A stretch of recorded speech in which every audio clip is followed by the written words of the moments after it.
Hello. Hi all. Who am I speaking to? Hello. Hello, how are you guys? Doing well, how are you? Wonderful, thank you. Great, looking to know. forward to this. This will be fun. Yep, should be.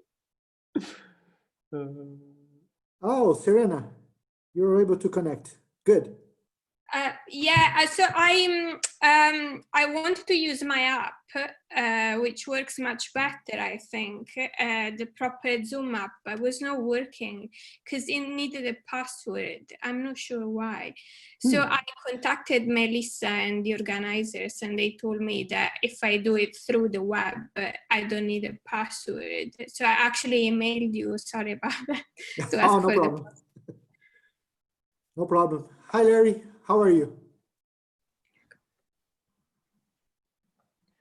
There we go. I'm unmuted. I'm fine. Hi. Good. Shaoming, good to see you.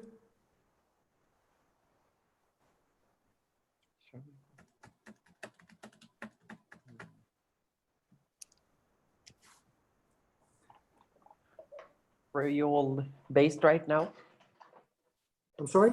Where are you all physically now? Oh, I am in São Paulo, Brazil. Sao Paulo, beautiful. How about you, love? Leuven, Cambridge, Massachusetts. So Cambridge. Okay. yeah, stuck here for visa reasons, so I can't go back to Sweden. Okay. And Larry? Oh, I'm in Pennsylvania in the middle of nowhere. Okay. Serena? I'm in London. London. Nice. Okay. Should we try? I'm going to share my my slides. Should we try the screen share, or because I think you need to give us the kind of the access. How is it called? Yeah, sure. Yeah, as an alternative, My- what I did was I posted on the chat section the link to my PowerPoints. So if people want them, they can just click on that while I'm talking and then get out. So if the sharing doesn't work, then that it may be a plausible alternative. Okay, sounds good. I think you just, you know, if you click on our picture and then you go where the dots are, you should be able to give us permission. Yeah.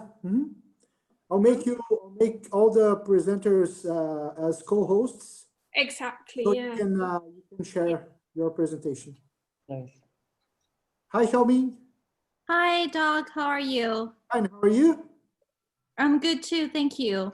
Wonderful. Wonderful. Professor Becker, that's a very fancy background. Oh, my wallpaper. Oh God, yeah, no, I discovered the world of virtual backgrounds when I organized a conference on COVID in April. And so we had to give everyone the same background for the presentations. And that one was actually much more exciting than that. It was all kinds of pictures of the virus. This is just the little NGO I run. Oh, okay. Nice. I have my friend's painting here as a background. So. Oh, that's even nicer. Right? Yeah. Yeah, I learned this this week that if you want to look respectable in your presentation, you have to have books behind you. Again, a virtual background will work. I took a picture of the from the Columbia University Law Library, which is just shelves of books, and I used that as my virtual screen, so it looks like I'm sitting in the middle of the library. I see. That's also a great idea. Well, I should do the same. Well, let's get started. We have until 12:45 to conclude our session. So let me just welcome everyone to this panel. Shaoming will be a presenter and also the discussing of the presentation, and also, of course, all of us can interject during the discussions. So can I just request that everyone, you know, who can discuss, just jump in to help me out. Sure, we will. So my Okay, suggestion thank you. is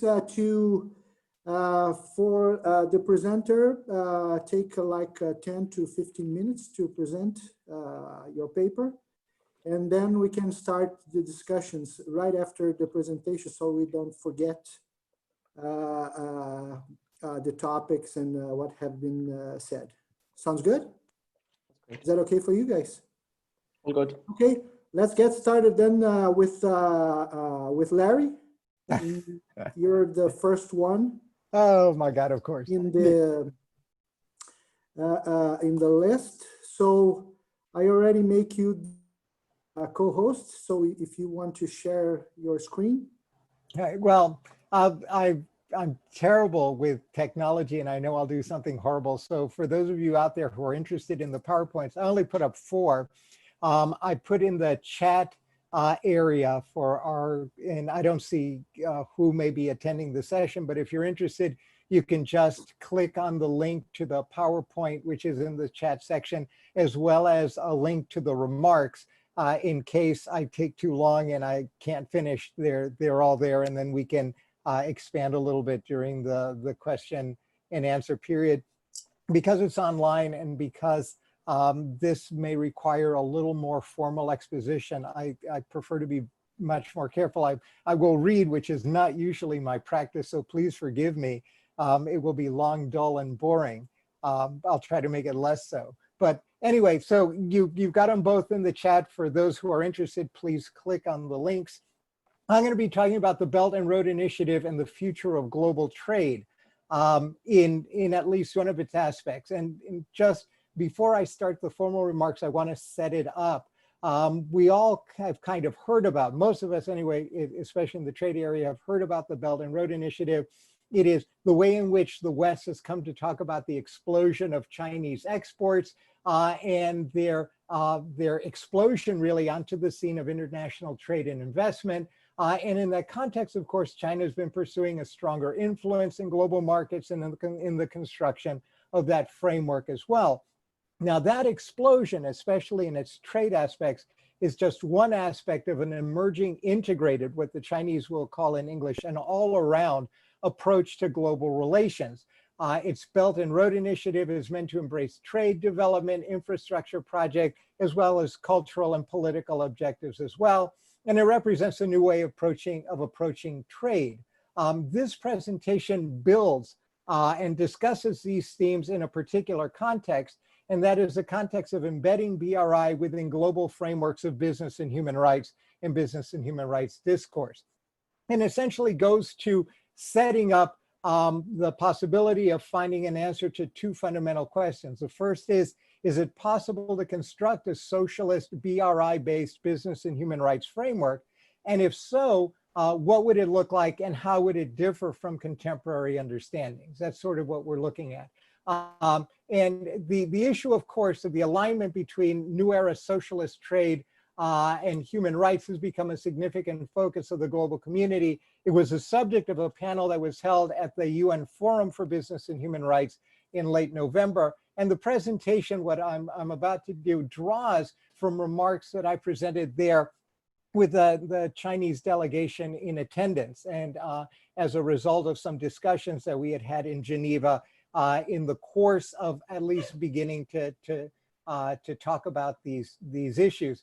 And hopefully it'll suggest a path forward towards the creation of a socialist business and human rights framework, which is what I'm working on now, not yet ready for prime time. And hopefully at our next Law and Society meeting, I will be able to unveil something like that. So with that as an introduction, let me get going. So at the opening ceremony of the Belt and Road Forum for International Cooperation held in Beijing in May of 2017, Chinese President Xi Jinping described China's Belt and Road Initiative and the international community's subsequent support and involvement with a most astute reference to the well-known Chinese saying, "Peaches and plums do not speak, but they are so attractive that a path is created below the trees." Now, President Xi might have meant to suggest that there's no need to argue about the abstract merits of BRI, Rather, China's positive role in developing this new era global trade framework will naturally lead other states to participate. And indeed, since 2013, the world has been eager to construct a path to China as a new global trading center and has enthusiastically tasted the peaches and plums in China's orchard. Yet President Xi was wise enough in using that ancient expression to note that it speaks not merely to peaches, but also to plums, and that is to the combination of good moral merits and character as well as trade.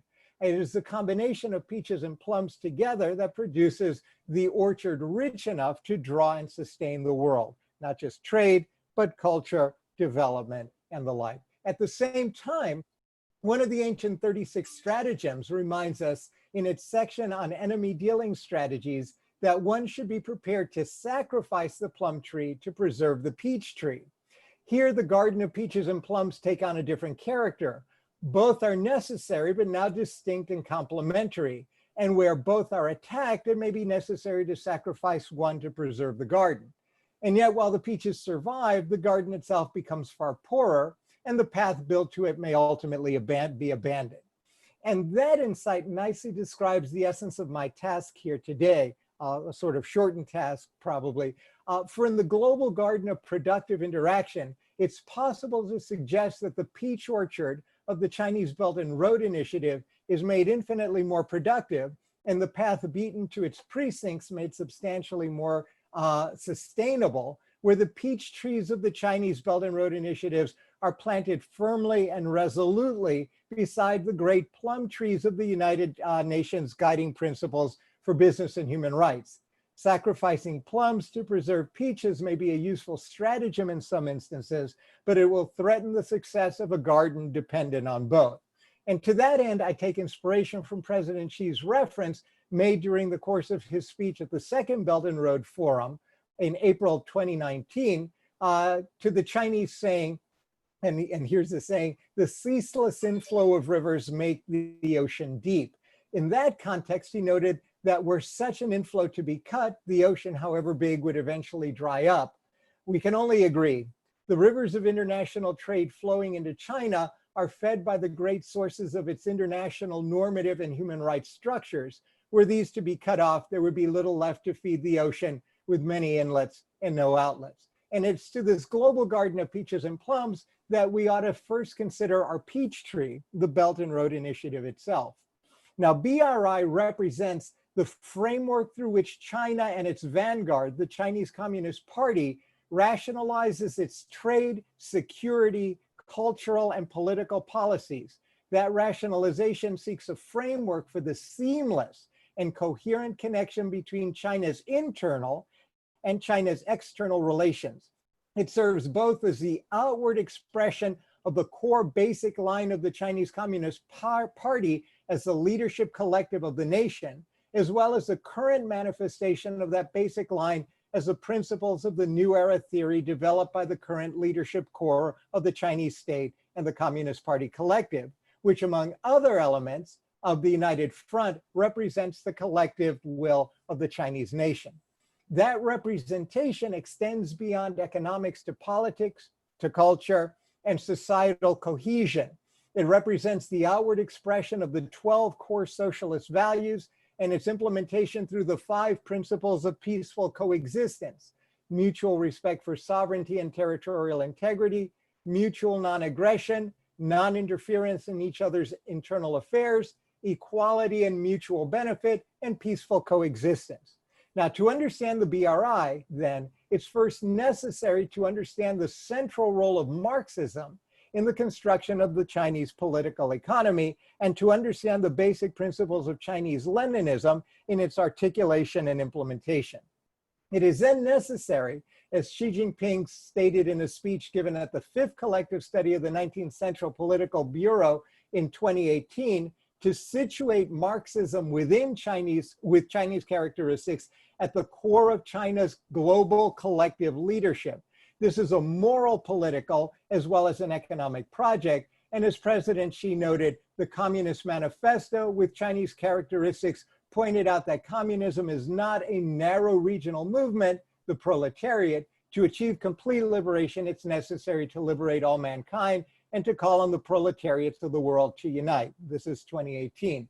Now, within this broader foundational outlook, and it's critically important, I know it's a drag to go through this, it's critically important to understand that as a framework through which China conceives and implements the BRI. But with that broader fundamental outlook, BRI is meant to be the manifestation of an outbound cooperation in a number of key areas. And those areas have included since 2015, policy coordination, facilities connectivity, integrated transport infrastructure, connectivity and energy infrastructure and communication, investment and trade, enhanced customs cooperation and mutual recognition and coordination of standard setting, the development of a united front in the context of developing policy within the global community, right? And it's with that in mind, I think that it's possible to look at the BRI in its four critical aspects as legal, security, cultural, and infrastructure aspects. The legal and operational characteristics of BRI are easy to describe. As a legal construct, BRI can be understood as the aggregation of an increasingly large number of bilateral and multilateral trade, friendship, and cooperation agreements between foreign states and China. BRI does not yet embrace such formal arrangements between foreign states without China at the center. These formal arrangements are meant to make it possible to manifest and work towards the fulfillment of the key aspirational policy of BRI to promote policy coordination, facilities connectivity, unimpeded trade, financial integration, and people-to-people bounds. Those are the five major goals. At the same time, the formal structures are augmented by a growing set of informal mechanisms. Prominent among them are memoranda of understanding among China and her BRI partners. Lamentably, most of these are not transparent. They contain, what these contain, it's mostly to be surmised, are a set of more specific country-to-country framework arrangements for the operationalization of BRI. Internally, BRI is overseen in China by the leading group for the advancing the development of One Belt, One Road, which was formed in 2014. Its steering committee reports directly to the State Council. And externally, China's BRI partners have, under the leadership of China, undertaken a set of informal structures aimed at coordination. But beyond that, we don't know. And in fact, there's much about the formal legal structures of BRI that we don't know, because in fact, the arrangements are fairly opaque. Now, as a security arrangement, BRI is connected to the Shanghai Cooperation Council. You can't talk about trade without talking about security arrangements. The Shanghai Cooperation Organization is merely meant to be one of many mechanisms that enhance multilateral cooperation, and they tend to layer the policies, principles, and objectives more broadly conceived in BRI, but targeted specifically to issues of security. Right. Now, as a mechanism, there's very little known about the Shanghai Cooperation Council, but it is aligned with trade. Now, as a mechanism for bringing people closer together, BRI is also understood to be the framework within which China and her partners develop closer ties in several respects. The first includes people-to-people exchanges with the objective of enhancing BRI economic and political cooperation. These have included since 2015 cultural and academic exchanges, personnel exchanges and cooperation, media cooperation, youth and women exchanges and volunteer services, so as to win public support for deepening bilateral and multilateral cooperation. The second includes a series of measures designed to enhance intra-BRI tourism. The third includes scientific and technical cooperation, which, as we are now seeing in relations with Australia and the United States, have become somewhat more shaky. But it is a fundamental part of the BRI conception, scientific and technical cooperation, including the development of joint research centers and the integration of programs in aid of economic development, including entrepreneurship. The fourth includes a broad array of mechanisms for enhanced political communication. The objects of these projects include alignment with political parties, legislative bodies, sister city programs, and the like. And finally, the most important, and most importantly, BRI serves as a conceptual framework around which the core objective of enhancing regional connectivity and development is furthered. And it consists of a series of evolving mechanisms for developing financing of infrastructure projects, but not just financing of the projects, that is financing of them in coordination with elements of security, cultural exchanges, and the like. Now, infrastructure financing, of course, is the most obvious of the manifestations of the BRI project, and they have been very public, certainly since 2013, and they're manifested by a series of developing and financing arrangements that include not just the building of these infrastructures, but the financing of these infrastructures through the BRI coordinated Asia Infrastructure Bank, the Asia Investment and Infrastructure Bank, AIIB, which is not officially embedded within, but is aligned with and coordinated with BRI and BRI efforts. That as a whole, and that's a mouthful, that as a whole describes BRI. So to understand BRI, you're looking at something that, as I suggested, is all encompassing. Well, what does, and I don't know how much more time I have. 5 minutes, all right.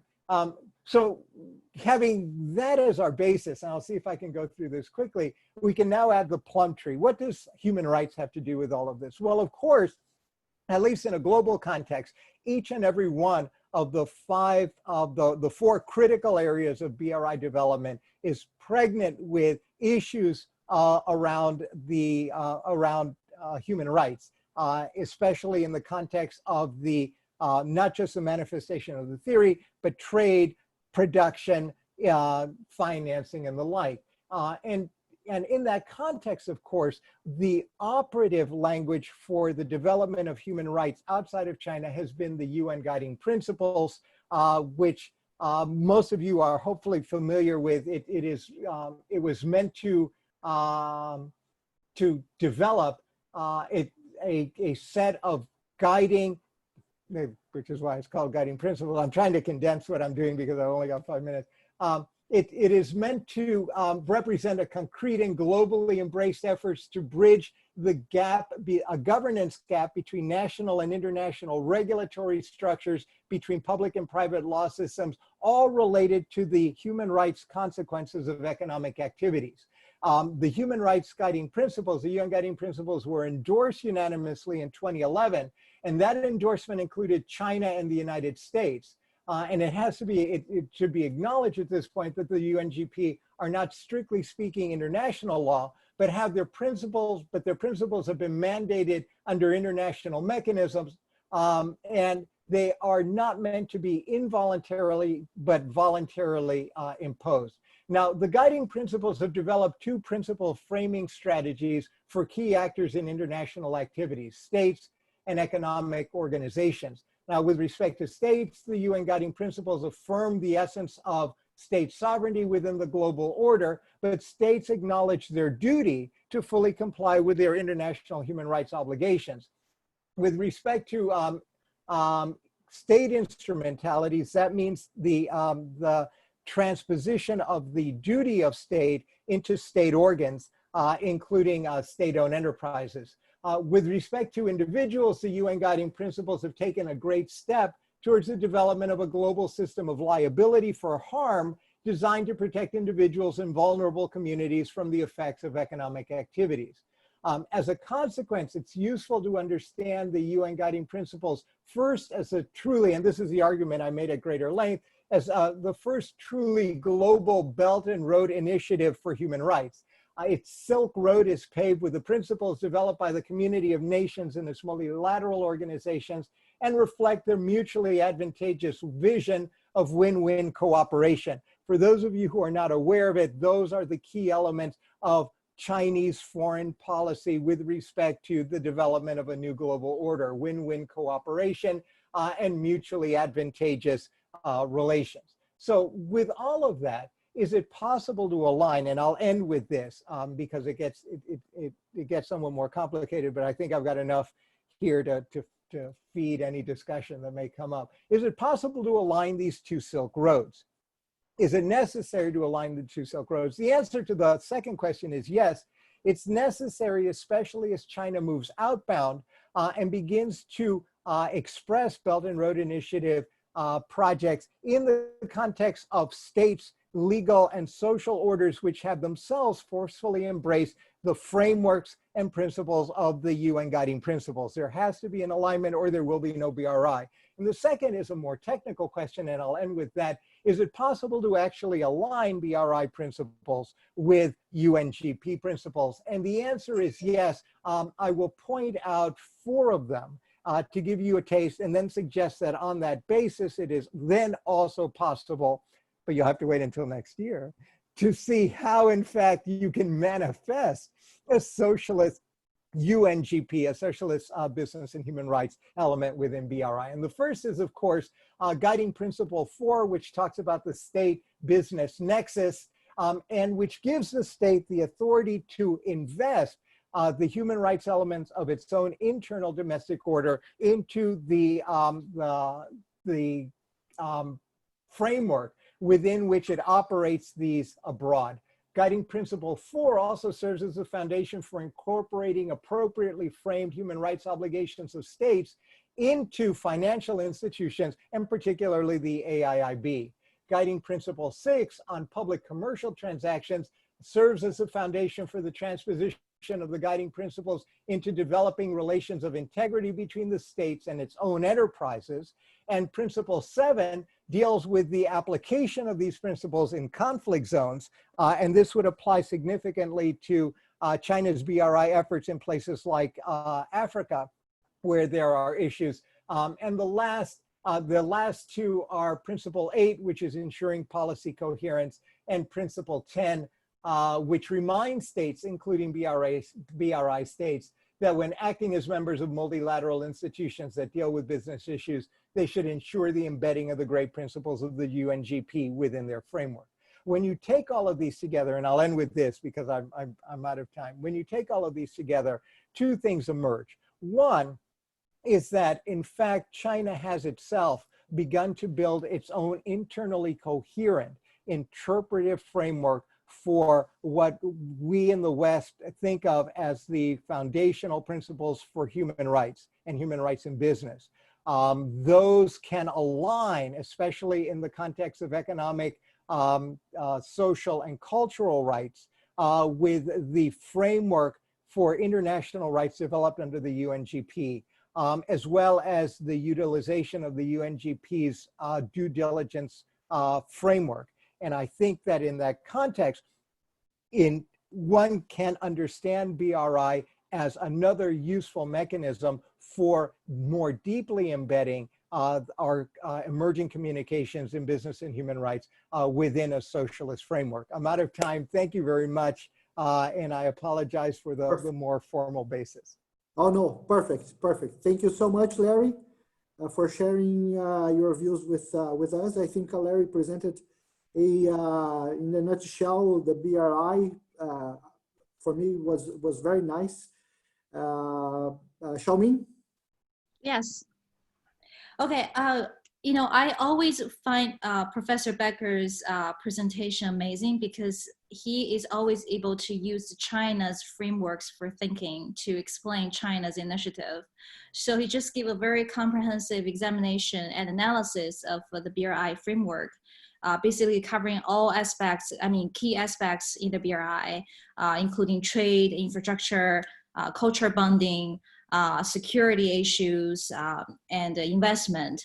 Also, he used human rights as a clue to connect everything together and to connect China's initiative with the UN standard UN initiatives. But I think it's very eye-opening to see the connection between China's socialist BRI human rights framework and the establish the Western standard. But I still think this socialist human rights framework is it proposed by Professor Becker? Because I don't think I see the socialist human rights in any official documents in China. So if this is something you proposed, I wanted to ask a question on this front. You explained basically the connection between the socialist human rights framework and the existing UN guiding principles. But is there any fundamental conflicts between the two? Because the UN system was established not based on socialist, philosophy, but based on the capitalist philosophy, or at least, from economic view, it is a Western framework. So do you see any conflicts behind this connection? And if there is any, how would you introduce this socialist framework, human rights framework to Western people? Because there are already a lot of, negative talks about BRI, seeing this as China's big strategy or whatever. So how would you incorporate this idea into Western thinking frameworks? Okay. Yeah. Any other questions for Professor Becker? Anyone? Should we put all the questions together now, or we can also ask later on afterwards, after all presentations? After all presentation, do you think it's better, guys? I mean, I would be happy to hear the answer now, but I think we'll more discussion later on. Yeah. So it's your call. Yeah. Oh, no problem. So I'm turn the time then to Serena. Yeah, I was wondering whether maybe Larry wants to answer to this question, and then we take all the others all together, because I don't know. Okay, go ahead, Larry. I don't know, because I don't know if this is gonna be a long time. Okay. Okay, I can answer very quickly because I don't want to. I'm dying to hear the rest of the panelists, and I don't want to take up too much of the time. And the answer is very simple. But complicated. It's simple to state, it's going to be complicated to resolve. No, the short answer, Shaoming, to the question, has China proposed a Chinese socialist human rights framework yet within BRI? The answer formally is no. The answer functionally is yes. It is deeply embedded in the reports of the in the last two Chinese Communist Party congresses, in the call, both under New Era theory and before that, within the old theory, to deeply embed a socialist framework and a socialist morality within and within the construction of human rights and human rights framework within Chinese internal law and constitutional principles. So what it represents is not something that is disconnected from, but it represents a specific application of directives that have already been made very clear as important goals of the party in developing its basic line and the framework for governance going forward. What will be very different, of course, will be the mechanisms, but no, it is already deeply embedded, but not as a specific project. I will propose it next year, we'll see where it goes, but yeah, there's no one working on this yet, to my knowledge, within official circles.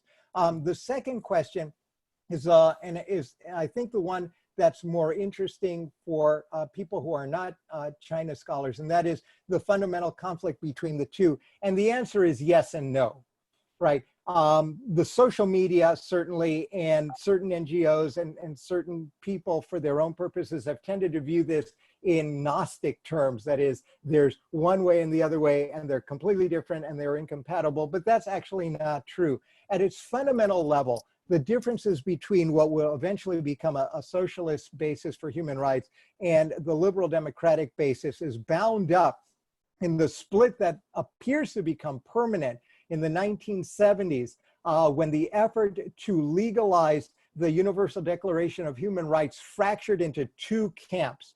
One camp embracing the fundamental notion that one can achieve individual rights and the protection of individuals only through the acceleration of the protection of collective rights, and therefore believe that the fundamental focus of human rights had to be on the realization of economic, social, and cultural rights, from which it would be then possible to create an environment in which individual rights can then be advanced.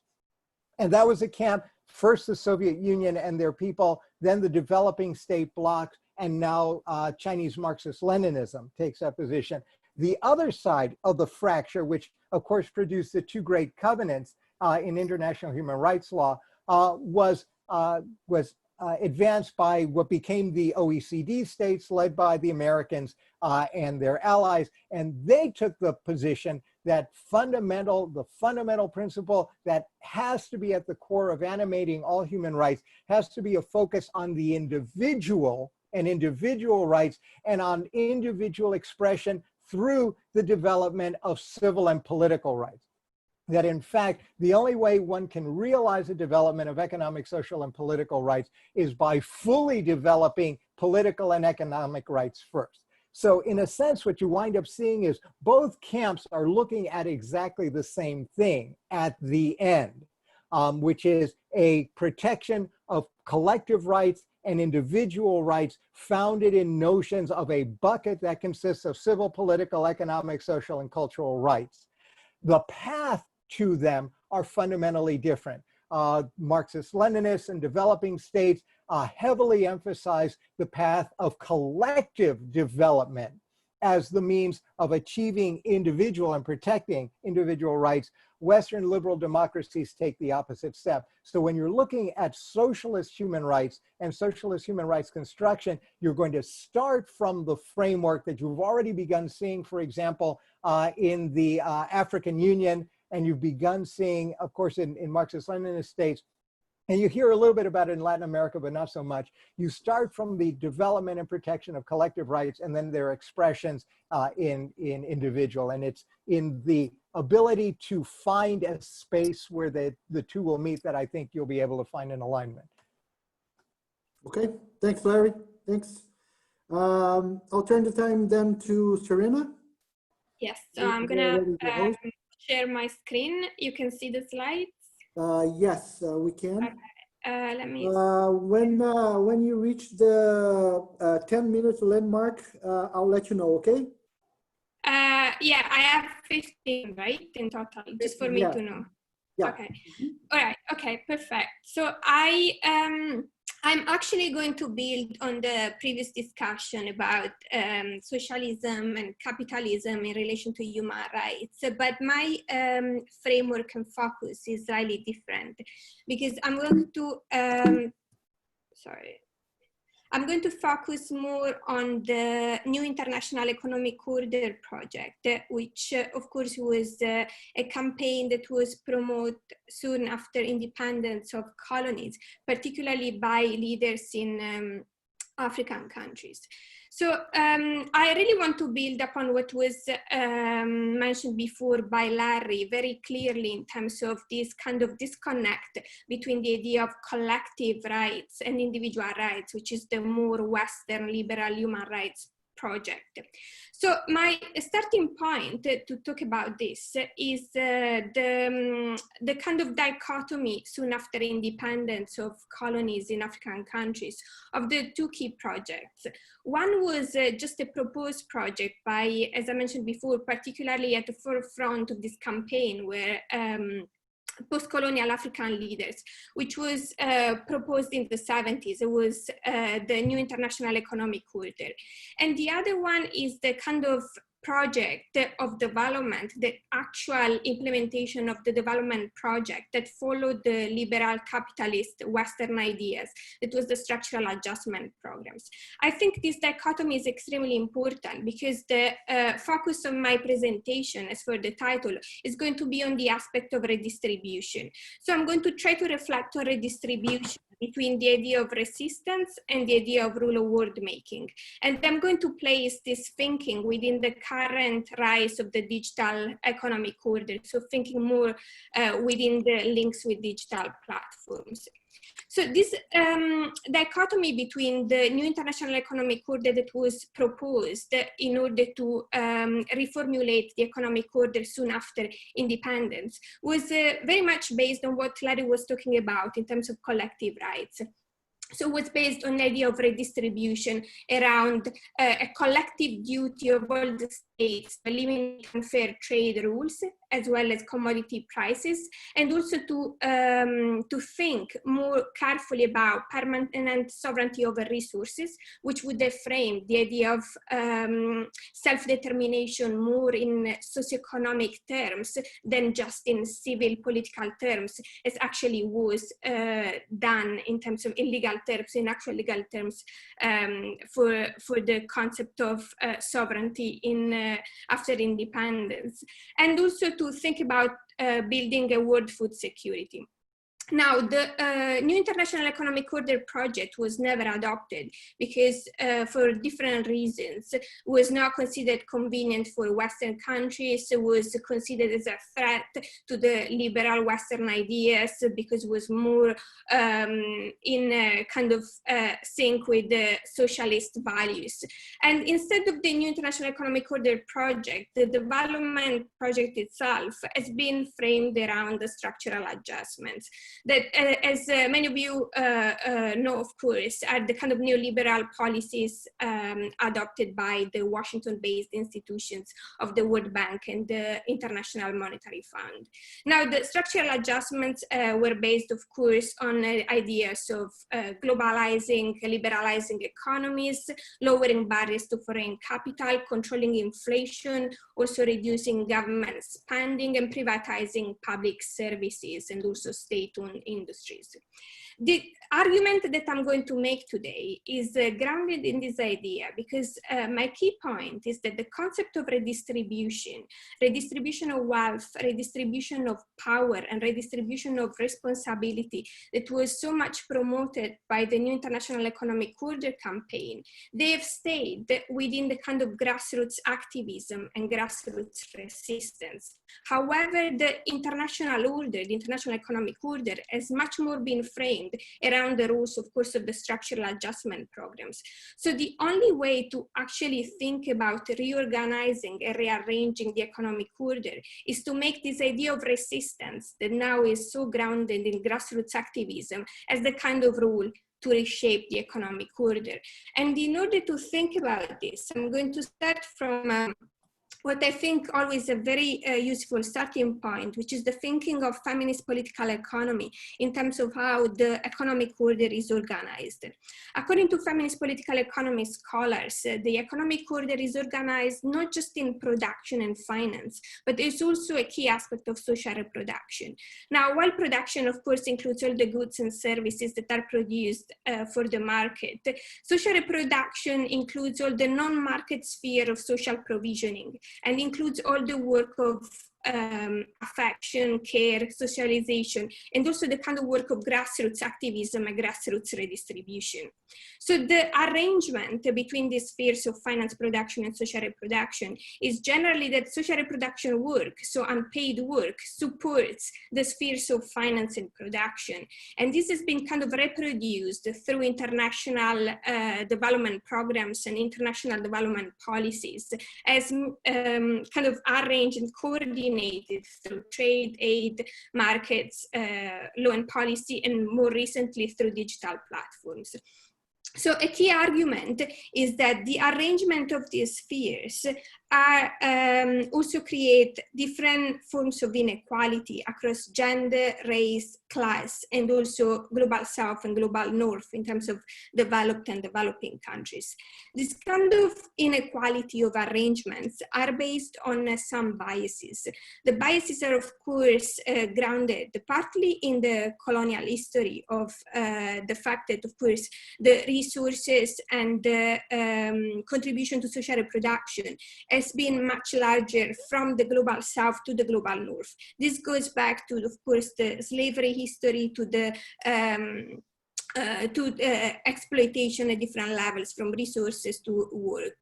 And this, of course, has been reproduced through different post-colonial arrangements, both institutional and regulatory arrangements.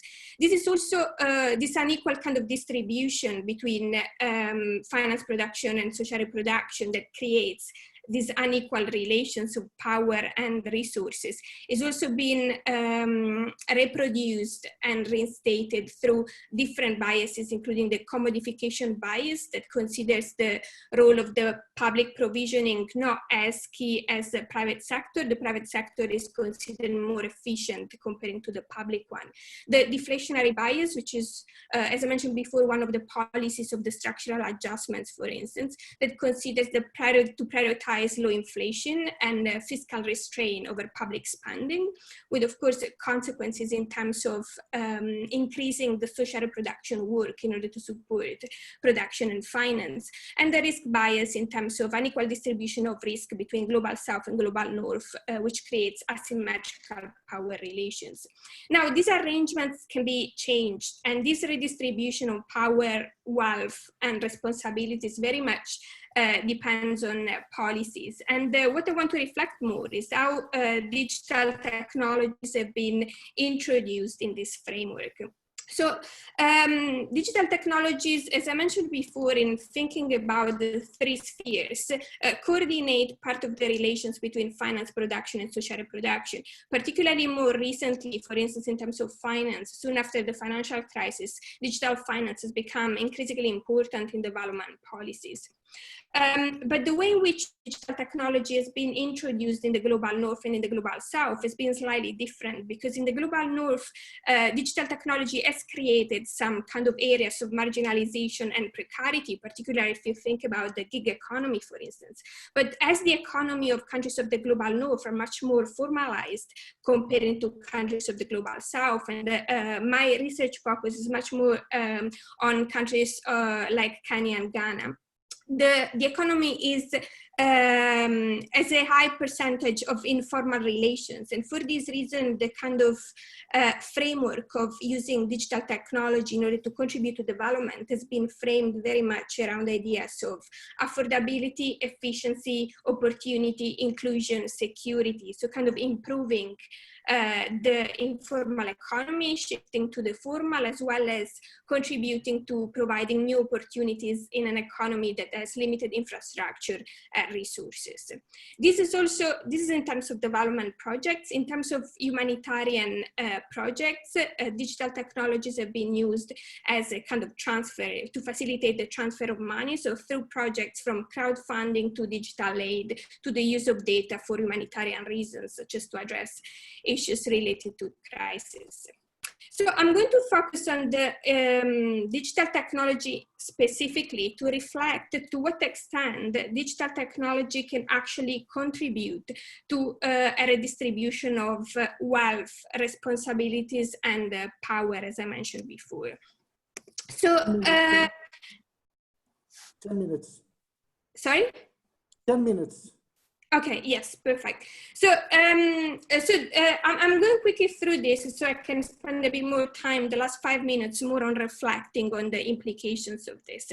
So digital technology has been introduced since the beginning of the structural adjustments. And then with the adoption of the Millennium Development Goals, ICT for Development has become a proper framework that has been confirmed with the Sustainable Development Goals and the kind of focus on new partnerships for development. Throughout this process, the role of the private sector and private companies has, of course, become more and more important to this extent.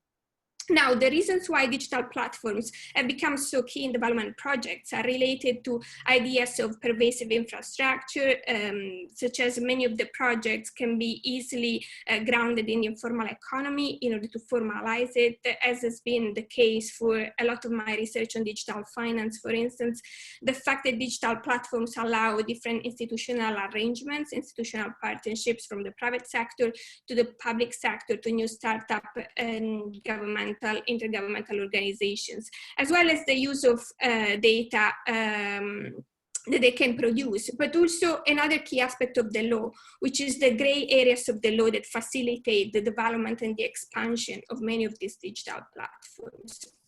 Now, the narratives through which digital platforms have been so powerful in development are very much related to some of the ideas mentioned before in relation to win-win logic.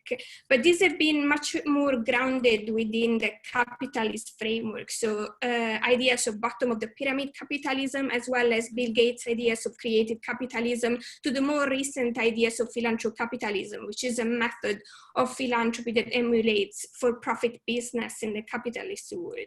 So the ways in which distribution happens through digital technology can be through charity, which very much reproduces some of the dynamics of aid, so without challenging those power and wealth relations. Can be through new ideas, as I mentioned, of philanthrocapitalism, so a kind of mix of charity and opportunity. So you provide some support to particular companies, and the companies can provide opportunities to people. So it's a kind of charity-based opportunity, or only through the market, so without the aspect of charity, only by creating new opportunities to people. However, it's important to think that all these ideas of distribution are well framed within the idea of opportunity as entrepreneurial opportunity started with the structural adjustment programs, which is very different from the idea of redistribution that was used in the campaign for the new international economic order. Because the idea of redistribution in the campaign for the new international economic order was based on the idea that people should be unconditionally entitled to a fairer distribution of resources, but also the power to influence discourses, agendas, and decisions. And this is different from those kind of ideas of distribution which are not contextualized within the history of capitalism and depoliticized for the kind of campaigns that have created all the kind of logics and frameworks of independence in terms of self-determination, not just in political terms, but also in socioeconomic terms. So for the few minutes that I have left, I am just going to reflect, and I'm happy to kind of expand a little bit more on different frameworks and narratives. I'm just going to expand on how this is possible. So the way in which redistribution can be reframed according to the logic of the new international economic order is by rearranging the three spheres that compose the international economic order that I mentioned before. So production, finance, and social reproduction.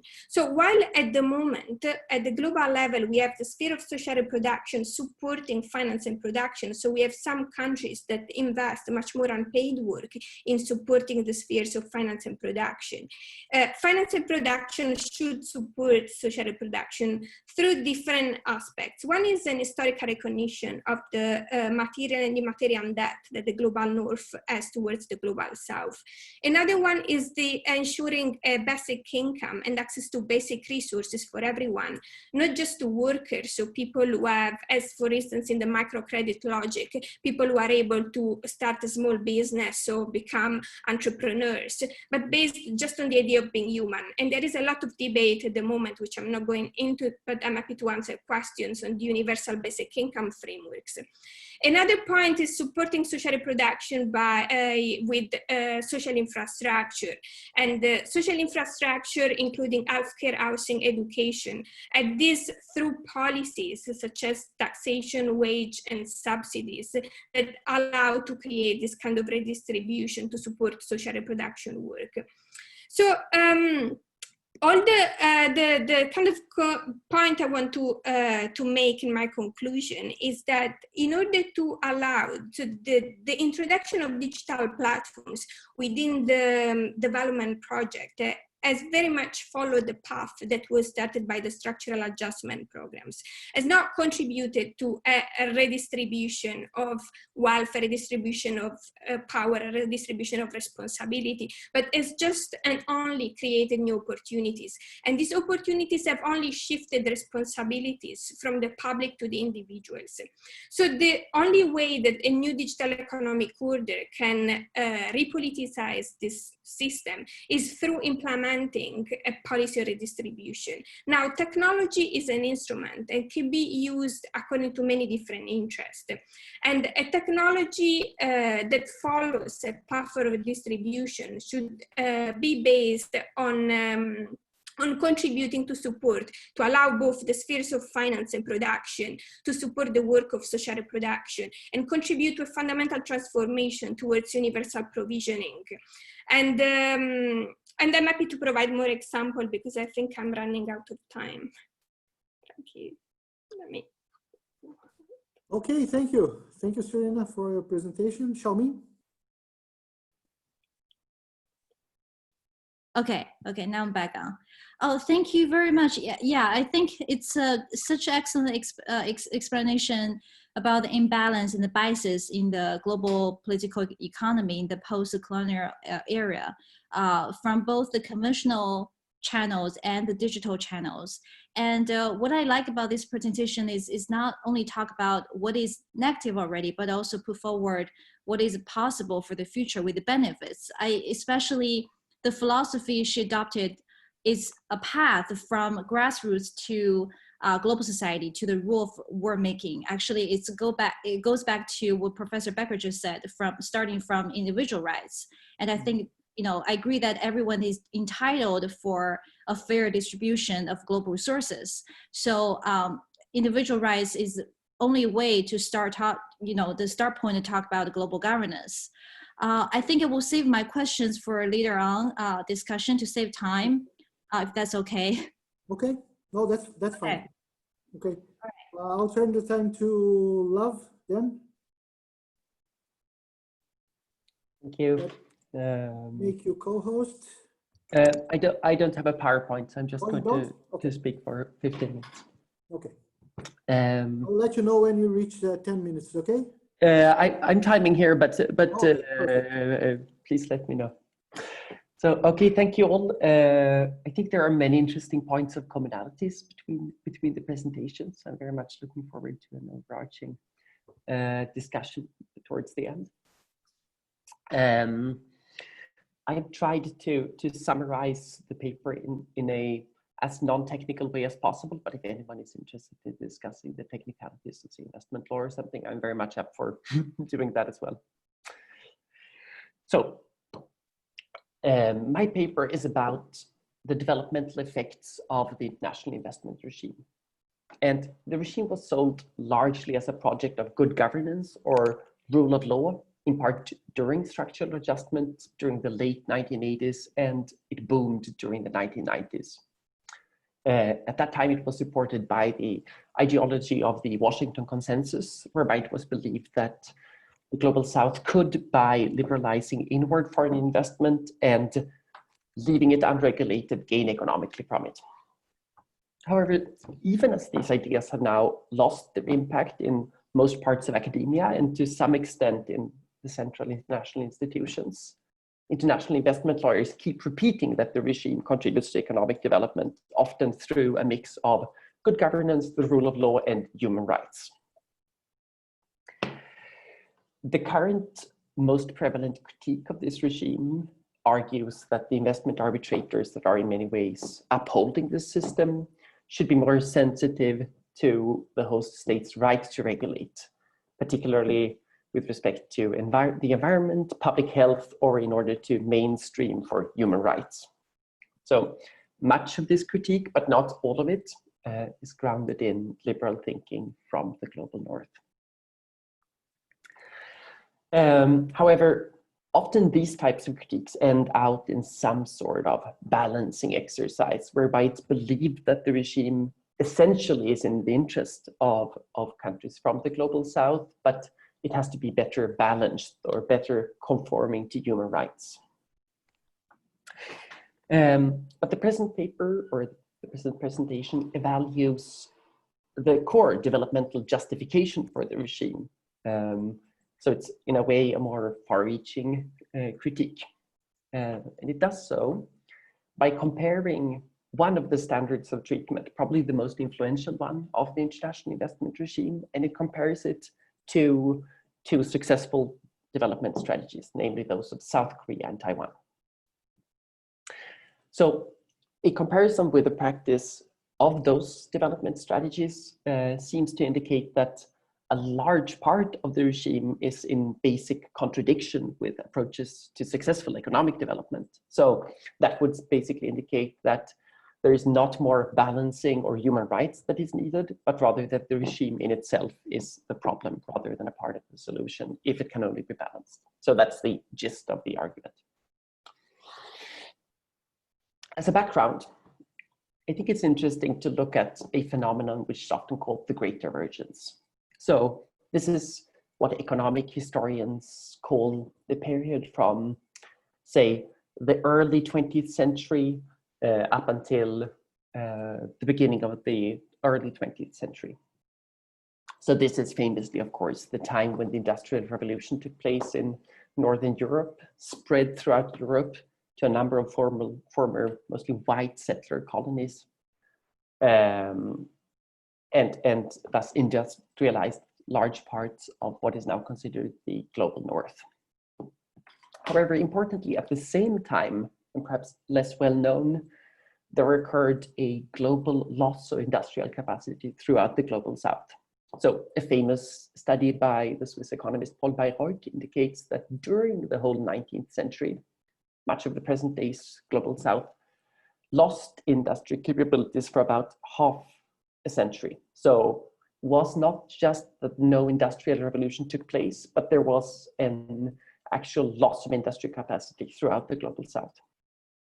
So the groups of countries that are now often called the global south only managed collectively to get back to their industrial levels of 1810 after 1920, thus losing a whole century's worth of industrial accumulation. So economic historians often call this the colonial drain or similar things. But as a matter of fact, much of this took place not only through outright colonialism, but also through a similar concomitant drain of resources through what's called informal empire. So informal empire is essentially a set of political, legal, institutional relationships that existed at the time during the colonial or the imperial powers and much of today's global south. Many of these mechanisms took a sort of legal shape. So the capitulations regimes of the Ottoman Empire or its predecessor states, much of the unequal treaties employed towards Asian countries and countries in the Middle East. There were consular courts protecting investors from the global north through extraterritorial jurisdiction. So, and a similar set of judicial mechanisms in local agencies and administration throughout the global south, or specific courts and tribunals instituted to protect economic interests of the global north. Often these types of institutional mechanisms and legal structures were supported by a language of the European public law, or the jus gentium as elaborated from Roman law. And it often asserted that policy stability or the outlawing of arbitrary behavior would be in the interest of the countries where these systems were imposed. And a common argument was that the system was in the mutual interest of both the northern and the southern countries.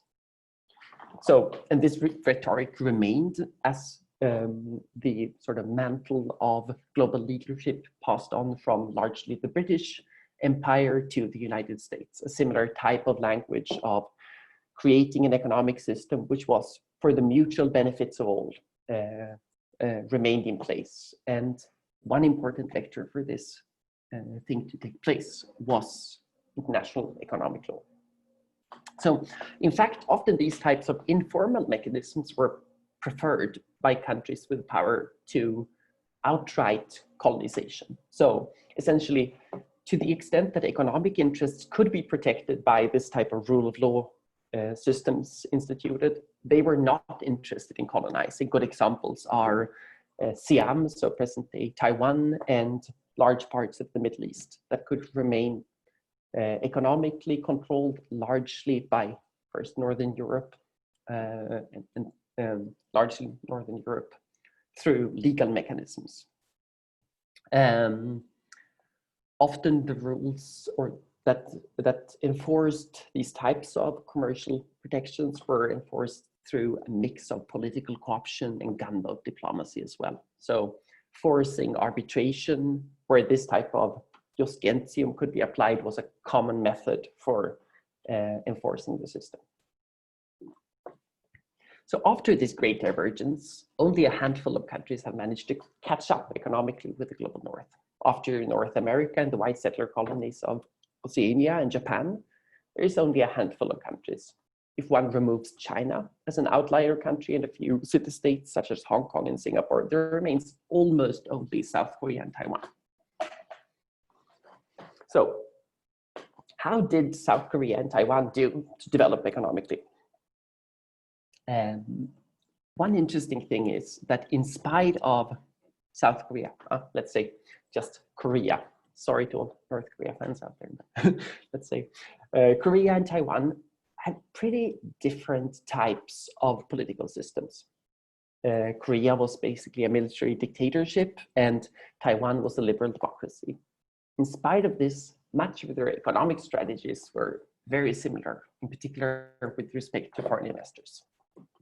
So both Taiwan and Korea employed selective amounts of foreign direct investment in targeted sectors.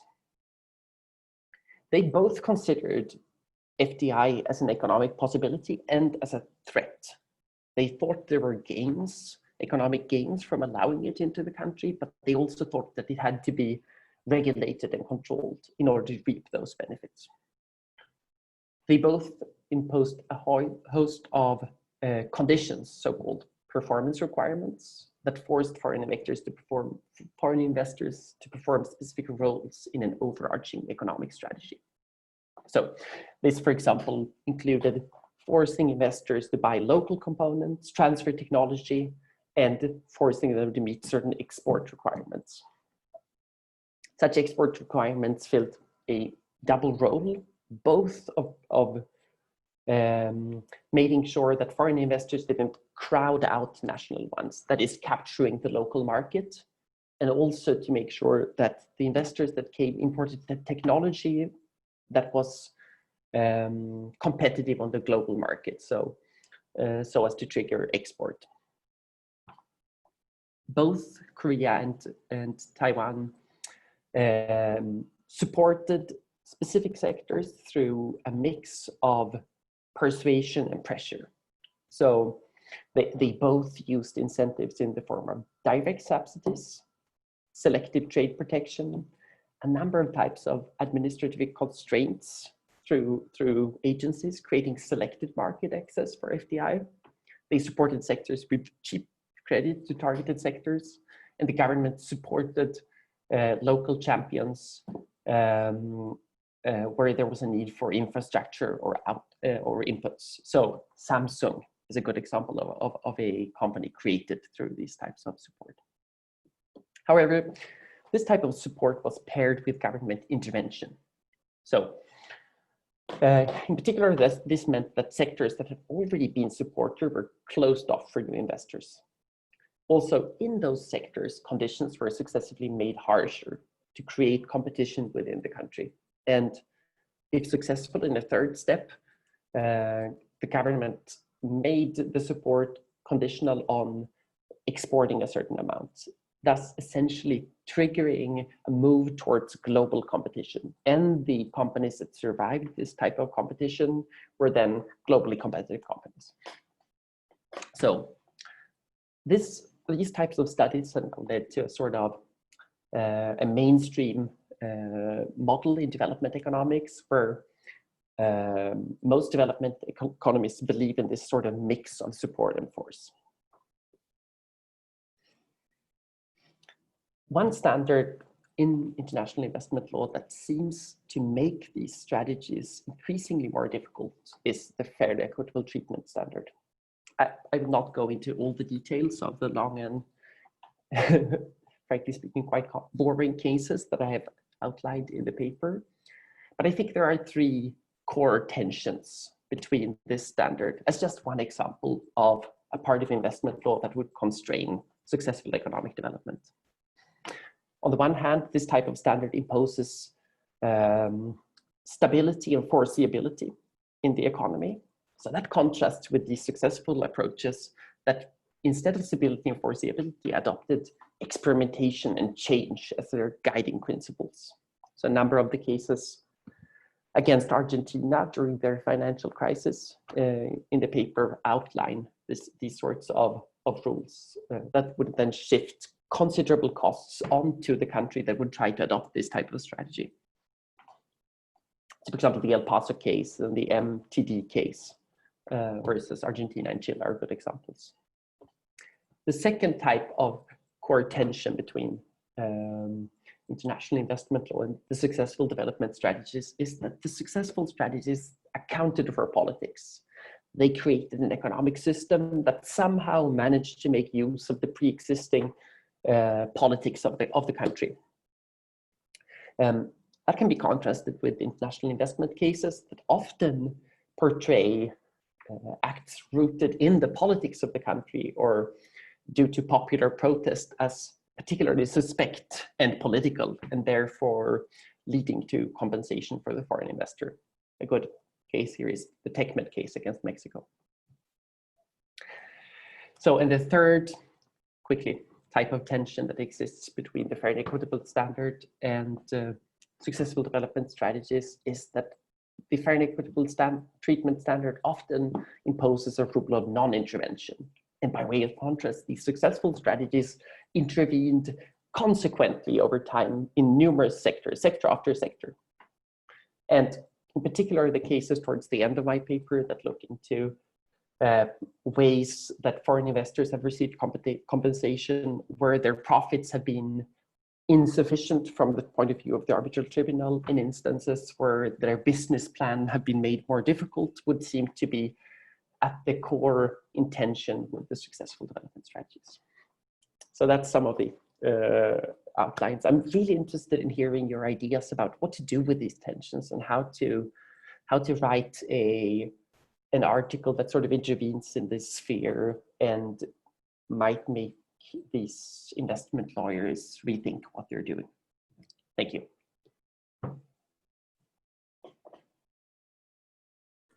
Thank you so much, Love. Shaoming? Oh, thank you. Can you tell me how to pronounce your last name, please? So my name is Love, but you can say whatever. It's the same as Louis or Luis or Ludwig, or so by now. Okay. After 2 years here, I listen to anything. Okay, I apologize for that, Louis, if that's okay. No problem. Well, your paper was very interesting. You give us a historical view to look at how some investment law rules, mechanisms, and the frameworks have actually imposed restriction on global economy. You also use examples of country reasons and regions to explain how different legal political systems work on these issues, and also what are some successful strategies look like, and how they're able to upgrade their dimension and embrace differences and using different strategies to conquer those problems. I think the most important thing is it does remind us how we think about the future more collectively, especially given the current anti-globalization movement and all these rising nationalism ideas. I think we can have a more conversation about that afterwards. Thank you. Yeah, that's it. Thank you. Thank you. Yeah, for sure. I'm going to circulate a collective email among us. I'll circulate the papers if that's okay with you guys, so we can be in touch. Okay. Yeah, that's great. Yeah. Wonderful, wonderful. Shaoming, so you're next. Okay, great. My turn. Thank you. Let me share. Okay, I can't share. You need to give me permission to do that. There you go. Okay.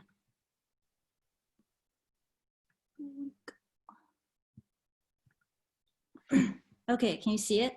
Yeah. Okay, great. Well, my paper is titled "The Application of Inclusive International Negotiations in the Belt and Road Initiative." as a project governance mechanism. My paper actually covers 7 parts. I will try to explain every part briefly. First of all, I will start with the importance of project governance for the BRI, and then the current challenges involved, and some theoretical foundations and for project governance and their limitations.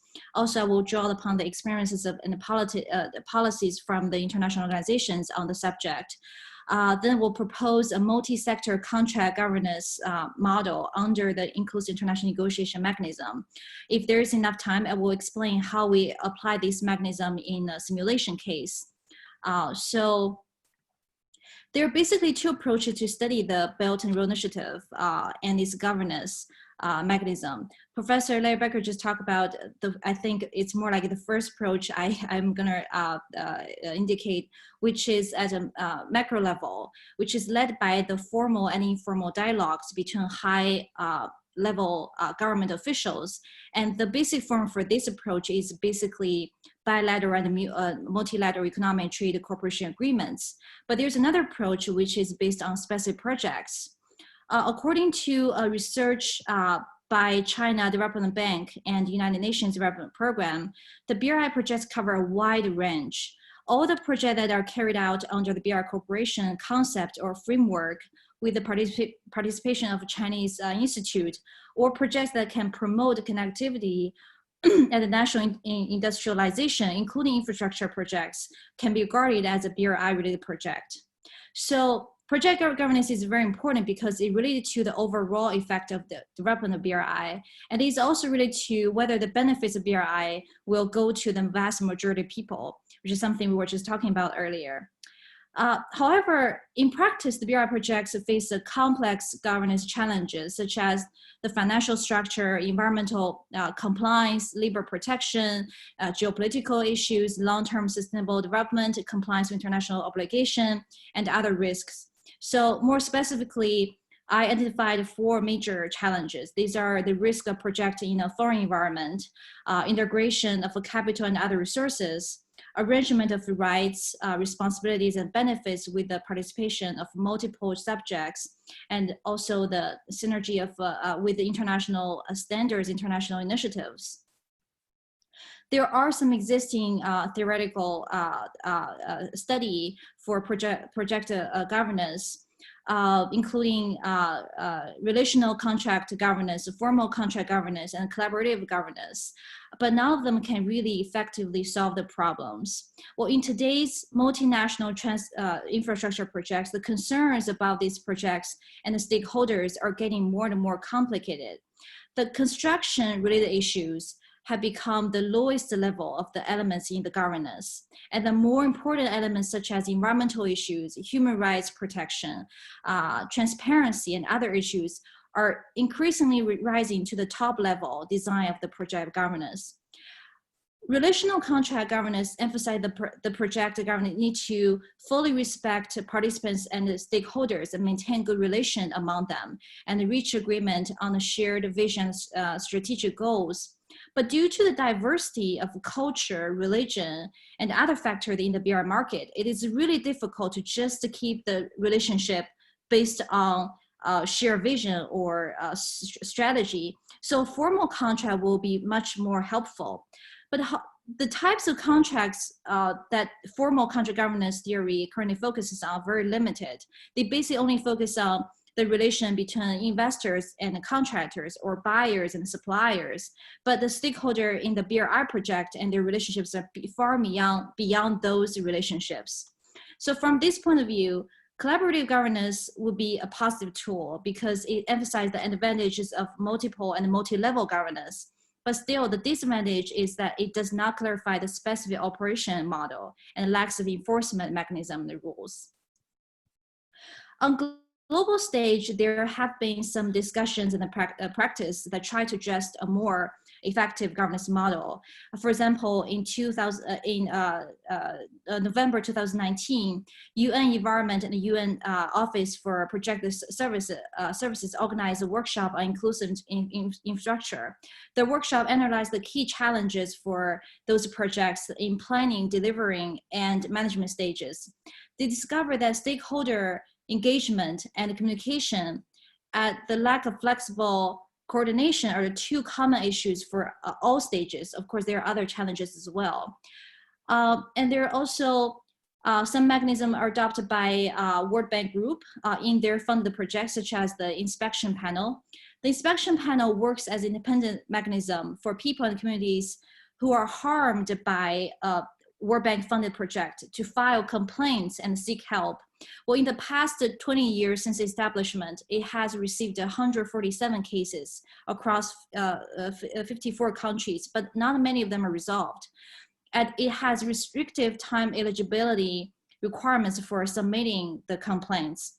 So it is actually works as a post-positive procedure. So it's more like a supplement rather than an essential component to the governance of the project. So that's to say, the current project governance theories and practices are not, I mean, neither of them are able to fully respond to the kind of challenges the BRI projects are facing these days. So what I did is to propose the use of inclusive international negotiation as a method to implement a four-quadrant multi-sector contract governance model with a view to achieving the comprehensive advantages of all these existing theories and practices, and embracing diversity, predictability, and stability, empowering multiple subjects to participate in the decision-making process, reaching a formal institutional agreement, and eventually realizing the long-term sustainable development goals. Any government mechanism has to answer a series of questions like why to govern, who to govern, what to govern, and how to govern. So I'm going to talk about the subjects, objects, structure, and regulations, and the goals and values of this inclusive international negotiation mechanism. The main subjects of this mechanism are the stakeholders who are involved in the project and are affected by the influence of the project. Basically, they can be summarized into four groups: governments, enterprises, IGOs, and NGOs. These four major subjects can basically cover the external and internal environment and the resources required by a BRI project governance. These four subjects share symbiotic partnership and also game relationship. It goes beyond a simple multi-agent relation in the theory of collaborative governance, embodies the constrictions and the conflicts among the four. So if you can see this very poor drawing I have here, there are four quadrants here, namely government G quadrant, which on the right top, and on the left top is the I quadrant, is international organizations. On the left bottom is the enterprises. On the right bottom is social organizations. Among the four, in the BRI project governance scenario, the government and international organizations are the rule makers, and the enterprise and the social organizations are the rule applicators. And the government and enterprises on the left hand are the direct beneficiaries of the project results. And international organizations and the social organizations are actually the indirect interveners of the implementation of the project. So the government's goal is very simple. It's usually to attract investment, develop local economy, and achieve GDP growth. And the enterprise's goal is even more simple, which is to reduce cost and make profits. The goal of international organization is usually to participate in investment like the World Bank or other banks, and implement international standards in the local projects. For example, the World Labor Organization might want to enforce their labor standards in those projects, or to protect their regional geopolitical interests. So those are the goals of international organizations. The goal of a social organization is usually to present a certain interest or present certain groups for labor issues, environmental issues.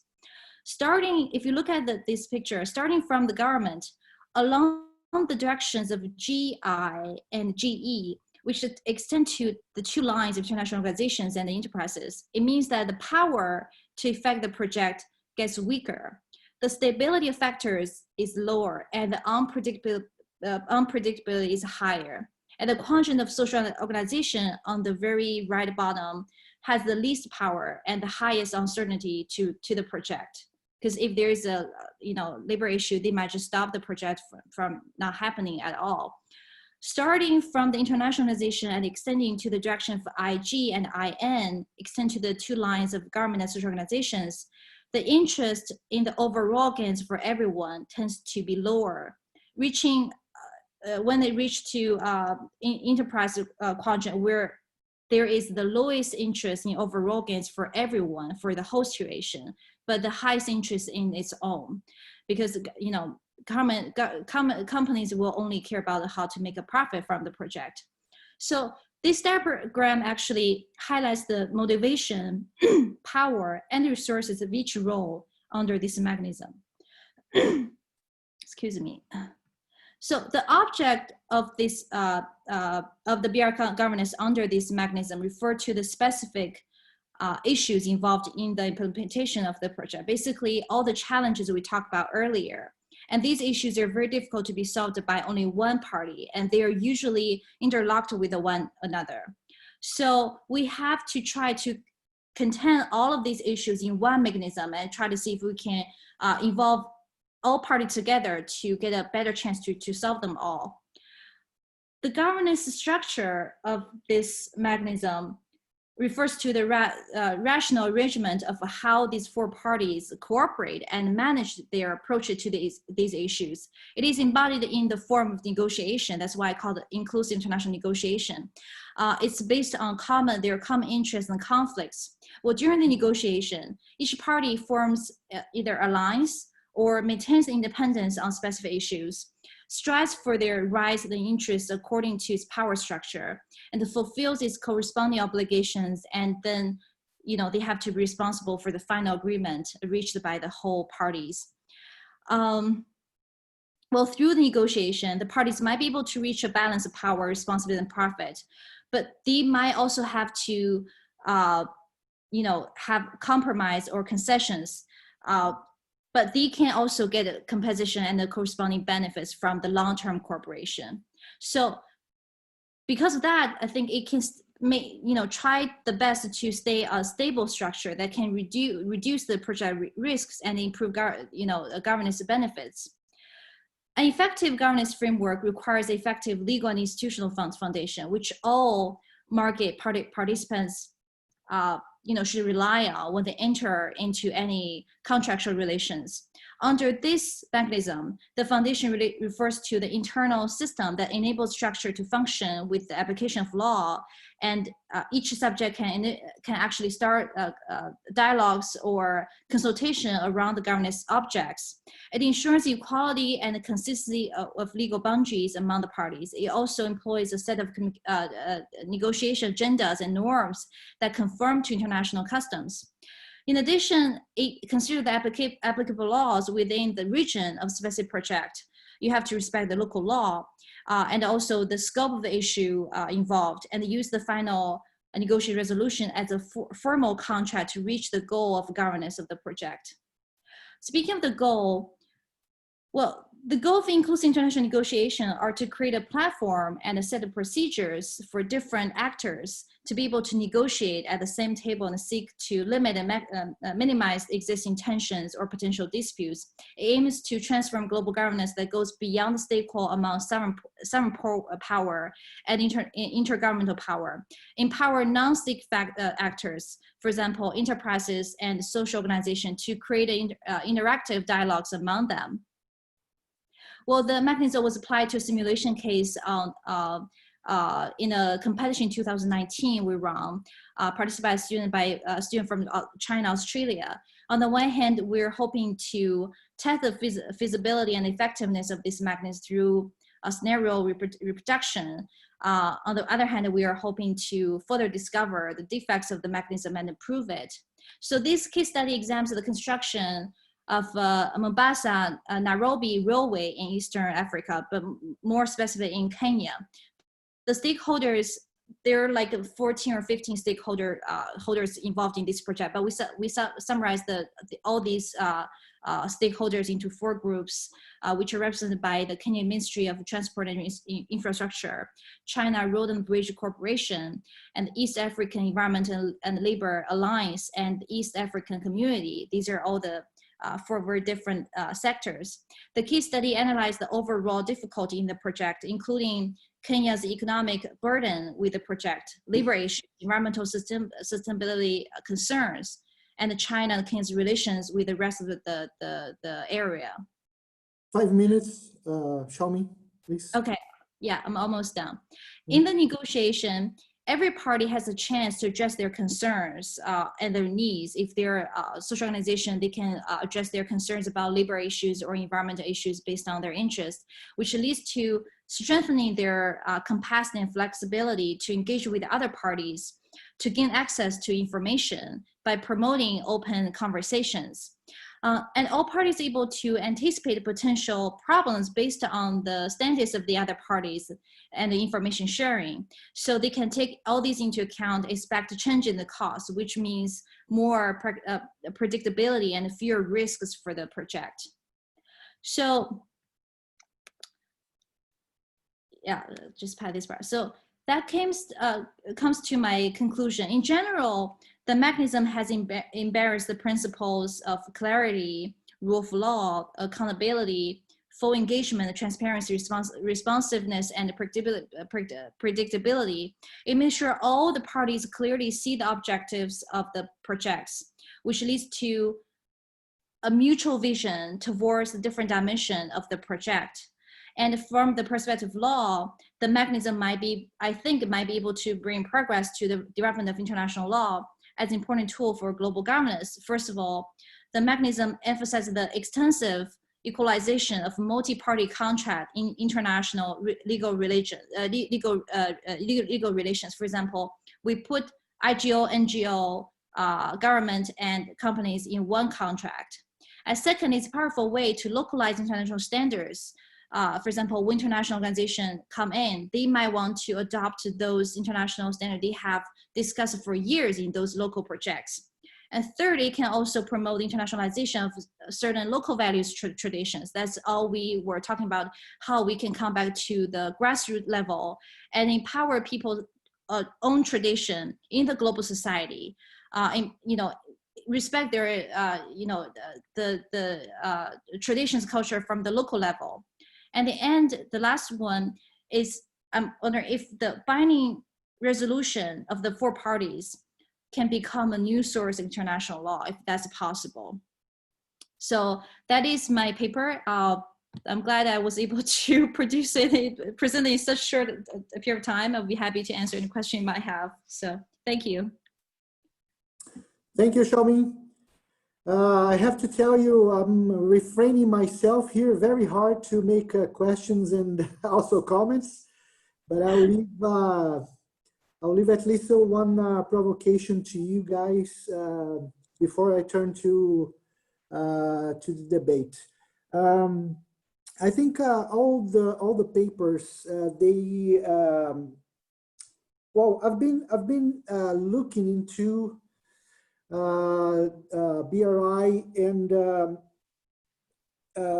I've been trying to understand how international law would apply to that, and on the other hand, the role of local laws also applies. And as I've been researching a lot, and for me, and it's growing, the understanding that maybe transnational law is the right framework to look into a more effective way to regulate and to cope with idiosyncrasies of local laws and also the ineffective of international law. Well, that's it. Just a provocation to you. I'll turn the time to whoever wants to make any questions. We have an audience here. Richard, Clayton, Sean, Nadia. If you guys want to make any questions to the presenters, or otherwise, Shaoming can conclude with the questions and observations. and also the speakers as well. Go ahead. Me? Sure. Great. That's an interesting provocation, and I think from the point of view, at least of my paper, the problem is exactly that international law in this instance is so effective. So from the point of view of economic development, it would be better, of course, if it was less effective. So so that's my provocation back. I think I was particularly interested actually in Serena's paper, and I was sort of, or first I want to say just one little thing about the China ones. And I think I have refrained from writing about China largely because I feel that it's such a more complex instance than the East Asian countries I looked at. But it is interesting, it's very interesting actually to hear from your presentations how similar the language of China is now to British hegemony or to United States hegemony. So perhaps one should just consider all these invocations of mutual benefits and so on as sort of the voice of hegemony. So that was my feeling when I heard how similar it is. It's like an unbroken tradition from the 19th century. Whoever owns the system wants to say that it's for the benefit of all. Quite natural. But so I was very interested in Serena's presentation. I was wondering, like, so how do you imagine this sort of Polanyi feminist economics approach to? I mean, there were so many great ideas, and I was sort of thinking, what's your goal? What would you like to achieve with the project? Because I thought the ideas were really appealing, but I didn't quite see where they were going. So I just wanted to see if I could get that question in. Yeah, of course. This project is a kind of follow-up. I published a book a few months ago, which was the kind of the final goal of a larger project on digital financial inclusion, a kind of socio-legal critique of digital financial inclusion. And the key focus is M-Pesa in Kenya and mobile money more generally. Mm-hmm. So I've been working on this for a very long time. And mine is a kind of feminist colonial critique of digital financial inclusion, looking at the gender dynamics and the intersection of the global and the local, right? How we need to kind of understand the colonial framework of gender relations from the idea of the introduction of the male breadwinner as primary worker and the creation of the idea of unpaid work with the introduction of monetary relations, right? That you kind of relegate women to the unpaid work, and also they start developing this kind of ways of informal finance, such as the rotating savings associations, right? So that's why women are predominant in informal finance. So the kind of idea of redistribution, the lack of redistribution emerged from my critique of digital financial inclusion. And the reason why, despite what are considered successful projects, such as M-Pesa in Kenya, can reach even 70% of women, but there is not substantive gender equality because there is no challenge of the kind of gender relations, because there is no redistribution. So women are provided with the opportunity to have access to finance, but not with the substantive means to take advantage of this opportunity. And this creates even more responsibility for them. So there was a kind of grounded in this kind of long-term research that I've published for the Routledge series in global political economy recently. As a book, and I've started this kind of broader project because I've been working on the side on a project on digital humanitarianism with David Nalken at King's College with lots of case studies, and then I wanted to kind of reframe the broader framework, let's say. And the only way I could do this was to go back to the new international economic order ideas and see how they can be reused in the current digital economy, digital society. And I think the way I can answer that question is going back to Doug's provocation about the intersections of the local and the global and the transnational. So in my idea of the interactions of finance production and social reproduction, this is very important because this imbalance is very common within states. at the local level, because the reason why women are excluded and are still there is still a wage gap, there is still discrimination, is because women have a disproportionate amount of unpaid work. Unpaid work, care work, and we see this now during the crisis, right, is very important for society, but is not considered in the GDP, although it's necessary because it means feeding the future workers, so kind of providing the care which is necessary for society. So at the kind of local level, you see this kind of discrimination, but it's even important to see how this works at the transnational level, because also the categories of people with a higher amount of social reproduction work, so having like on their shoulders, carrying like the responsibilities for this, are also the marginalized groups, including migrants. And if you don't look at the interaction of the transnational and the national, it's very impossible to address how to kind of, redistribute in order to provide substantive means to more marginalized people. So how can you consider the fact that many migrants have a huge responsibility for care and unpaid work, or commercialized care? Think about hospital workers, carers at the moment during the pandemic, right? There is a very high percentage of migrants doing that. And that's a commodified social reproduction work, right? That still requires a big amount of unpaid work and is not valued as much as other forms of work, because there is a problem with the kind of the way in which social reproduction is distributed in society and is not valued as much as other forms of production and other forms of finance. So it's extremely problematic in reproducing those marginalization. So I think it's very important to consider the interaction of the local and the transnational. It's still very important because states have different systems. And still, when we think about, as we said at the beginning, the fact that socioeconomic rights are not addressed and considered as much as civil and political rights at many levels, states are still responsible for providing them, right? And I can see this when I look at the digital dynamics and the fact that digital technology is promoted more, kind of giving more platforms in civil and political terms. But although they claim to be socially relevant, they are not accountable for any kind of socioeconomic right? So that's extremely important to think about this interaction, but still we need to think of both.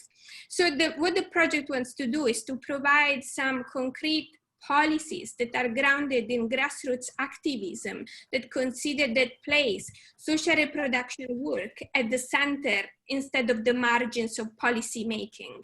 So this includes a basic income for everyone that would support and repay that unpaid work. And this is grounded in feminist movements in the 60s and the 70s, which was called wages for housework, which was aimed at paying the unpaid work that women do within the household. So that kind of rebalance that power that makes them marginalized within the household and outside, right?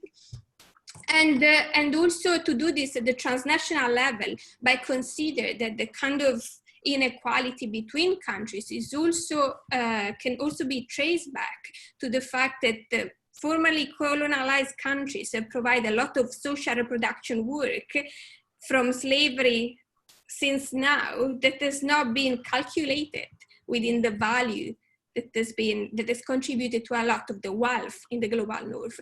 So what the project wants to do is really to place redistribution as grounded in grassroots activism at the center of policy making at the national level by thinking seriously about a basic income project, so universal basic income narrative, as well as revaluing social infrastructure. At the international level, to think about serious conversations about redistribution that would consider histories of colonialism and the kind of value that countries of the global south have contributed to the wealth of the global north. That's what the project is. Okay. Thank you. I have a couple of questions, if I could. Sure. All right. I really I love all the papers, and they were actually quite useful, and I'm really interested in seeing how all of this evolves. But I do have a couple of specific questions for folks. For Serena, one of the more interesting things about the resurrection of the new international economic order is that it tends to ignore its own foundations. And there's a sort of contradiction between its Leninist origins in the writings of Fidel Castro in the 1970s and 80s and its reconstruction as a feminist development enterprise that now takes on a discourse that is ultimately potentially in contradiction to what happened before. So I'd be interested at some point to see how, in moving forward the new international economic order agenda, it can reconcile itself with its own past. In a sense, it is the same problem that has faced most democratic liberal orders in reconciling themselves to their own passive exploitation and colonialism. The same applies for especially European Marxist programs like this, and the early discourse of post-colonialism, which itself is fraught with a number of difficulties that need to be worked out. But anyway, I throw that out. And in that context, I was curious, you mentioned that besides the intelligentsia, who can always be counted on to come up with or sustain these ideas, that it seems to that the new international economic order discourse, its notions, remains culturally strong at the grassroots. To what extent, and here's a question, to what extent or how might it then be transferred to an elite, even a liberal elite within developing states that may have no stomach for it? And indeed, whose own vision, which has been suckled at the teat of the International Monetary Fund and the World Bank, the OECD and Beijing, how could you make them more interested, or is this going to be relegated again? Second problem is the contradiction between the new international economic order and indigenous rights. So I was curious about that. For Luve, I have two questions, a comment and a question. As you were talking about Korea and Taiwan, all I kept thinking of was Japan, because indeed, you know, that's the elephant in that room, and that connection might be usefully more excavated in talking about the way in which they've effectively managed their market. And in fact, you still see this now in Korea, especially in the way in which they're managing their sovereign wealth funds. There's a tremendous synergy there between their approaches to inbound foreign direct investment and the way they're doing this outbound through their sovereign wealth fund. But the point that on the fair and equitable point, and you opened the door, so I couldn't resist. All right, so here's my deal with the fair and equitable standard. When they put it in, effectively what the fair and equitable standard rule says, in effect, and I'm going to provoke you starting now, is that the inbound state, the exporting state, is effectively using the bit to buy a specific domestic legal order. That's what they bargained for when they bargained for the bit for their investors. And that therefore, when you look at law in the context of bilateral trade, when you look at it in the context of bits, you also have to look at law itself as not a process, a thing, or a philosophy, or inherent in the sovereignty of people, but actually the moment you move it from the sovereign plane to the international plane, it becomes a commodity like the oil to be extracted from Ghana or the guano to be extracted from Ecuador back in the day. No one does this anymore, right? And so my query to you is, in fact, if that's the case, aren't you really ultimately calling for the reconstitution of the fundamental notion of the organization of bits, with respect to which the fair and equitable treatment standard is merely one of a fairly comprehensively and deeply embedded system of mutually reinforcing ideas that effectively converts domestic law into the critical commodity that facilitates trade? And my last question for Shaoming, I'd love to hear more about metrics. It's a great model you put up, but monitoring, accountability, and coherence. Otherwise, what you wind up having is just a replication of the quote unquote pre-20th century chaos, economic chaos, with a bunch of actors then working out, did you work that out? Sorry about so many questions, but the presentations were just extraordinarily provocative. So there you go. Well, let me suggest one thing. We have 5 minutes to wrap up. We have other sessions to attend. Let me make a suggestion that the questions will be answered by email. I'll circulate the email, and so each one of us can respond by email. Okay? Yeah, We have to, unfortunately, we have to go. I have a session now. I'm chairing a session, Yep. but I wanted to say there is something very quickly to Larry. Thank you so much for your comments. That's very, you picked on all the kind of weak points of the idea of thinking about new international economic order. So the idea was really to take on the redistribution aspects, and also the project is grounded around the idea of grassroots women as world makers, because my problem with the new international economic order was actually the masculinity of it. The fact that all the leaders were kind of males, and I totally get the part on the indigenous. That's the reason why I'm working with the grassroots women in Hawaii, because Hawaii is very interesting at the intersection with US and kind of, colonial history, and to kind of rediscover this. But that's exactly, you really spot on the kind of weak points that I'm trying to rework and understand. So thank you so much, but I will answer more carefully and extensively by email. Okay, perfect. Well, thank you so much, Shaoming, for being here and to discuss the papers and present your paper as well. Thanks for all of you to be here. I really enjoyed. I was really refraining myself to make any comments because the time restraints. But I'm looking forward to exchange emails with you and see how it goes. Well, thank you so much. This was fabulous. And thank you all. Thank you all. Many thanks, all of you. Enjoy the rest of the conference. Bye-bye. You have a good day. Bye.